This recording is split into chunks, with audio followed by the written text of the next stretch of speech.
seorang muadzin, ahli ibadah, selalu adzan 5 waktu di masjid. Tapi kemudian dia terfitnah, tergoda melihat seorang perempuan non-muslim, dia datangi, saya cinta kepadamu. Perempuan itu mengatakan, saya tidak mau berbuat zina, saya tidak mau berbuat yang tidak baik. Tidak, saya tidak mengajak kamu berbuat zina, saya ingin nikahi kamu. Perempuan itu mengatakan, kami semuanya sekeluarga bukan seorang muslim. Gak mungkin ayah kami akan menikahkan Anda dengan saya. Kecuali kalau kamu masuk ke agama kami. Ya siap, saya siap untuk pindah agama. Sampai akhirnya dia murtad. Di hari pernikahannya, masih hari pernikahan, belum malam pertama, dia terpleset, jatuh, meninggal dunia. Tidak mendapatkan dunia dan juga naudzubillah rugi di akhirat. Wala tamutunna illa wa antum muslimun. Janganlah kalian mati kecuali dalam keadaan berserah diri sebagai seorang muslim. Karena tidak ada jaminan orang yang sudah mendapatkan hidayah menjadi muslim, muslimah, baik sebagai mu'alaf atau dari lahir, tidak ada jaminan dia akan istiqomah sampai akhir hayatnya. Hidup ini ujian, berbagai macam ujian dan tantangan yang terkadang menjadikan seorang rapuh, seorang kemudian kembali kepada kekufuran.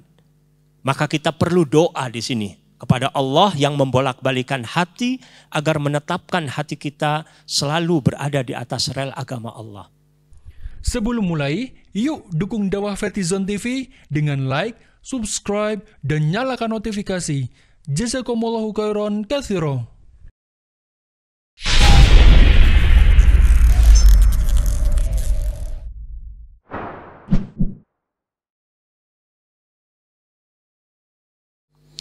Alhamdulillah, saudara-saudara sekalian yang berbahagia, yang saya cintai karena Allah Subhanahu wa taala. Alhamdulillah, kita panjatkan puji dan syukur kepada Allah Subhanahu wa taala yang telah memberikan kepada kita nikmat yang sangat banyak sekali. Nikmat yang tidak terhitung banyaknya. Di antara nikmat Allah adalah nikmat Allah jadikan kita sebagai seorang muslim dan muslimah. Ini satu karunia dan nikmat yang besar sekali.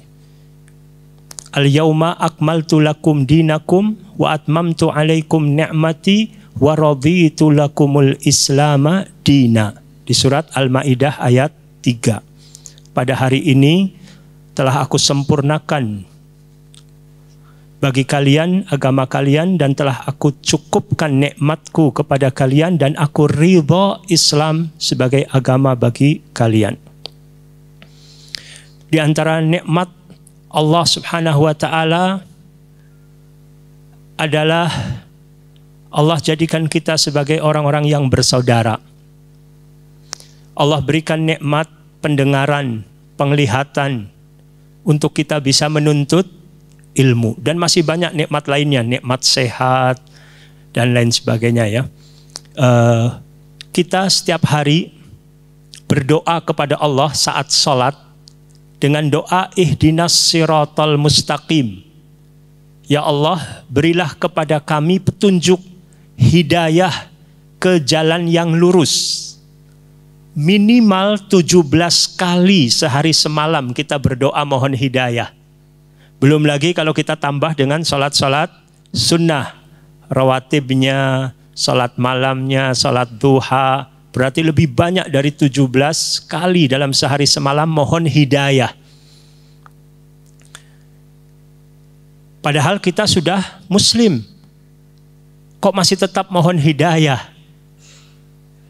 Karena hidayah ini pengertiannya luas, bukan hanya hidayah dari kekufuran kepada Islam saja, tapi juga termasuk hidayah dalam berislam. Supaya kita berislamnya dengan Islam yang benar, yang diridhoi oleh Allah Subhanahu wa ta'ala. Pengertian hidayah juga bisa berarti yang sebelumnya mungkin kita masih banyak melakukan dosa-dosa besar, lalu Allah beri hidayah sehingga kita bertaubat dan meninggalkan dosa-dosa besar tersebut. Itu juga hidayah.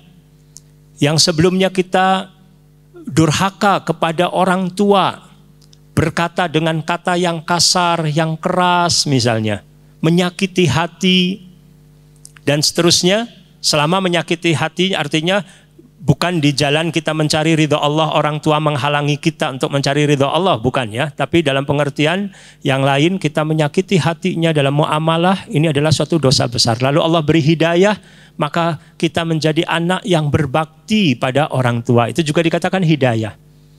Yang sebelumnya seorang suami bersikapnya kasar, keras pada istrinya, mudah marah, kata-katanya kasar, maka Allah beri hidayah, dia berubah menjadi orang yang sayang, santun, lemah lembut, sabar.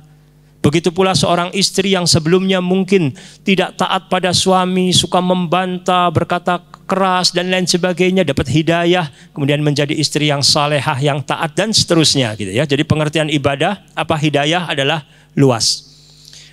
Seorang ulama Al-Imam Ibnul Qayyim rahimahullah wafat tahun 751 Hijriah. Sekarang 1441 Hijriah ya. Sudah lebih dari 600 tahun yang lalu.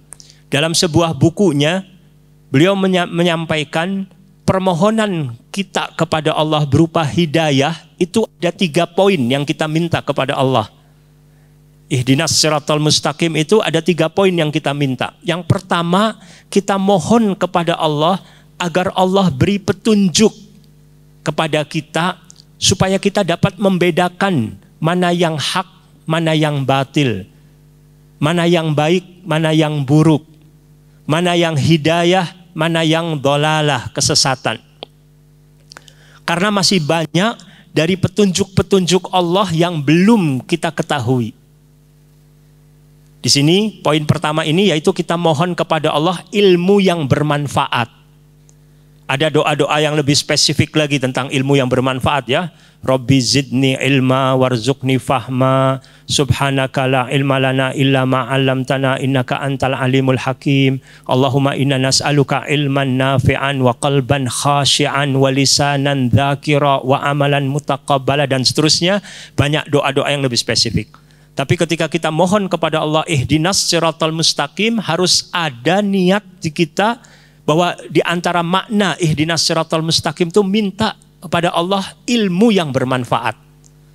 Konsekuensinya kalau kita minta kepada Allah sehari lebih dari 17 kali, berarti kita harus sungguh-sungguh dalam menuntut ilmu tersebut. Dalam menggali nilai-nilai Islam, mendalami Al-Quran dan As-Sunnah, Al-Hadis, kitanya harus ada kesungguhan. Apabila kita bermalas-malas dalam menuntut ilmu, maka apa benar doa kita tadi minta terus hidayah petunjuk, tapi kitanya sendiri tidak sungguh-sungguh dalam mencari petunjuk? Ini suatu pertanyaan untuk evaluasi diri kita. Insya Allah, semoga Allah jadikan kita semua sebagai orang-orang yang bersemangat dalam hal menuntut ilmu. Dan bukti insya Allah semangat antum ini semuanya adalah datang meninggalkan tempat tinggal, meninggalkan rumah, keluarga untuk menambah ilmu. Ini sebagai satu insya Allah realisasi dari doa kita ihdinas siratal mustaqim. Yang kedua, ihdinas siratal mustaqim mempunyai makna kita minta kepada Allah agar Allah memudahkan kita untuk dapat mengamalkan ilmu tersebut. Karena kalau bukan kemudahan dari Allah, bukan bantuan dari Allah, bukan pertolongan dari Allah, bukan restu dari Allah, kita tidak dapat mengamalkan ilmu yang sudah kita pelajari. Berapa banyak yang ilmunya luas, ilmunya dalam, ilmunya banyak, tapi berapa banyak juga orang yang melanggar, tidak mengamalkan ilmunya tersebut. Maka di sini butuh kita doa kepada Allah, termasuk salah satunya doa ihdinas siratal mustaqim tadi. Di samping ada doa yang lebih spesifik lagi, Allahumma a'inni ala dzikrika wa syukrika wa husni ibadatik. Ya Allah, tolonglah aku, bantulah aku untuk selalu dapat berzikir kepadamu, untuk dapat bersyukur kepadamu, dan untuk dapat beribadah kepadamu dengan baik. Karena kita yakin kalau bukan kemudahan dari Allah ini tidak ada sesuatu itu bisa menjadi mudah. Di antara doa dari Nabi SAW, Allahumma la sahla illa ma ja'altahu sahla wa anta taj'alul hazna idza syi'ta sahla. Ya Allah, tidak ada kemudahan kecuali jika engkau jadikan hal itu mudah. Dan sesuatu yang sulit sekalipun jika engkau kehendaki maka itu jadi mudah. Tidak ada yang sulit bagi Allah Subhanahu wa taala. Seorang muslim dan muslimah harus mempunyai semangat selalu optimis, sifat optimis, tidak boleh sifat pesimis, tidak boleh. Yang ketiga, permohonan kita kepada Allah berupa hidayah adalah kita mohon kepada Allah agar Allah meneguhkan hati kita agar selalu berada di atas rel agamanya, agar selalu berada di keridhoannya sampai akhir hayat kita. Wala tamutunna illa wa antum muslimun. Janganlah kalian mati kecuali dalam keadaan berserah diri sebagai seorang muslim. Karena tidak ada jaminan orang yang sudah mendapatkan hidayah menjadi muslim, muslimah, baik sebagai mu'alaf atau dari lahir, tidak ada jaminan dia akan istiqomah sampai akhir hayatnya. Hidup ini ujian, berbagai macam ujian dan tantangan yang terkadang menjadikan seorang rapuh, seorang kemudian kembali kepada kekufuran. Maka kita perlu doa di sini kepada Allah yang membolak-balikan hati agar menetapkan hati kita selalu berada di atas rel agama Allah. Di antaranya doa yang spesifik dari Nabi SAW, ya muqallibal qulub, tsabbit qalbi ala dinik. Ya Allah yang membolak-balikan hati, teguhkanlah hatiku agar selalu berada di atas rel agamamu. Doa lainnya dalam Al-Quran, Rabbana la tuzigh qulubana ba'da idh hadaitana wa hab lana min ladunka rahmah innaka antal wahhab. Rabbana, ya Rabb kami, ya Tuhan kami, la tuzigh qulubana, jangan engkau palingkan hati-hati kami ba'da idh hadaitana, setelah engkau beri hidayah kepada kami. Wahab lana, berilah untuk kami ya Allah min ladunka, dari sisimu, rahmah, kasih sayang. Innaka antal wahhab, karena sesungguhnya engkau maha pemberi. Berapa banyak kejadian orang-orang yang tadinya sudah muslim kemudian menjadi murtad. Na'udzubillah min dzalik. Ya. Ada kisah disampaikan juga oleh Imam Ibnul Qayyim rahimahullah, seorang muadzin, ahli ibadah, selalu adzan 5 waktu di masjid.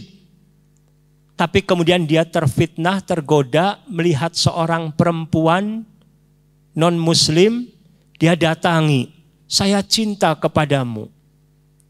Perempuan itu mengatakan, saya tidak mau berbuat zina, saya tidak mau berbuat yang tidak baik. Tidak, saya tidak mengajak kamu berbuat zina, saya ingin nikahi kamu. Perempuan itu mengatakan, kami semuanya sekeluarga bukan seorang muslim, gak mungkin ayah kami akan menikahkan Anda dengan saya, kecuali kalau kamu masuk ke agama kami. Ya siap, saya siap untuk pindah agama. Sampai akhirnya dia murtad. Di hari pernikahannya, masih hari pernikahan, belum malam pertama, dia terpleset, jatuh, meninggal dunia. Tidak mendapatkan dunia dan juga na'udzubillah rugi di akhirat. Pernah saya berkunjung ke Merauke di Papua ya, tahun 2003. Saya diceritakan oleh seorang teman, ada seorang transmigran, seorang muslim, taat, sering adzan di musola. Tapi dia transmigrannya gagal, dalam ekonomi gagal, istrinya kurang sabar. Istrinya kurang sabar, jadi kalau dia keluar rumah, sering didatangi oleh orang-orang di agama lain yang memberikan bantuan ekonomi, sembako dan lain sebagainya, kemudian diiming-imingi kalau kamu pindah agama nanti semuanya akan dimudahkan. Sekolah gratis, rumah sakit kesehatan gratis dan lain sebagainya. Akhirnya istri ini goyang agamanya ketika suaminya datang, dikatakan, "Mas, saya sudah tidak kuat menahan penderitaan hidup di dunia. Saya beri pilihan kepada Mas, apakah kita berdua ini pindah agama, atau kalau enggak saya akan melacurkan diri. Saya akan menjual kehormatan diri saya." Suaminya karena sangat cintanya kepada istri, dan yang kedua lemah imannya. Dalam menghadapi godaan tersebut, jangan kamu jual kehormatan diri Anda, jangan melacurkan diri, kami saja pindah agama. Akhirnya mereka berdua murtad, na'udzubillah. Menjual akhirat untuk dunia, menjual agama dengan yang murah. Padahal dalam Sahih Muslim Rasulullah SAW menyebutkan bahwa nanti di akhirat orang yang dimasukkan ke jannah, ke surga, ada orang yang banyak sekali menghadapi penderitaan dunia yang sangat besar. Ketika ditanya di akhirat, dahulu kamu di dunia pernah merasakan penderitaan atau tidak? Karena dia sedang surga, dia lupa akan penderitaannya waktu di dunia. Lupa, dia mengatakan, "Tidak ya Rabb, wahai Tuhan, saya tidak pernah merasakan penderitaan sedikit pun di dunia." Lupa. Jadi orang yang beriman insya Allah ketika menghadapi ujian yang berat sekalipun, kemudian dianya sabar dan imannya kuat, selalu bersangka baik kepada Allah, maka akan terasa ringan musibah tersebut. Sebaliknya kalau orang itu imannya lemah, musibahnya juga mungkin tidak seberapa, tapi sepertinya terasanya sangat berat sekali. Sehingga tidak sedikit orang yang sampai bunuh diri dan lain sebagainya, karena dia lemah dalam hal iman tauhidnya. Di antara penyebab untuk menambah iman adalah dengan berilmu, menuntut ilmu.